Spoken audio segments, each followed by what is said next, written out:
ಆ ಮೆಂಬರ ಅಧ್ಯಕ್ಷತೆ ನನಗೆ ಮಾತಾಡಿದ್ರು ತಕ್ಷಣ.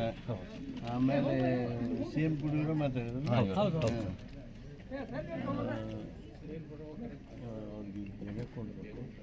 ಪಂಚಾಯತಿ ಅಧ್ಯಕ್ಷರು ಅವ್ರಿಗೆ ಮಾತಾಡಿ ಜಾಗ ಒಂದು ಫಿಕ್ಸ್ ಮಾಡಿದ್ರು. ಅವ್ರಿಗೆ ಒಂದು ಆಶ್ರಯ ಮೇಲೆ ಕೊಡಬೇಕು.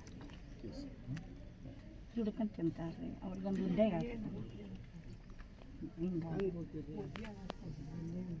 ಇಲ್ಲಿ ದುಡಿಬೇಕು, ಹೋಗ್ಬೇಕು, ಮನೆಗೆ ಬರಬೇಕು.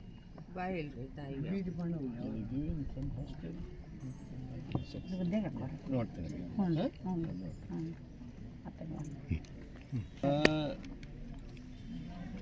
ಹುಡುಗ ಅವ್ನು ಪೂರ್ಣ ಎಲ್ಲ ಗೊತ್ತಿದೆ ಇತ್ತು ಎಲ್ಲ ಗೊತ್ತಿಲ್ಲ. ನೀ ಅವನಿಗೇನು ಬುದ್ಧಿವಾದ ಹೇಳಿದಿ.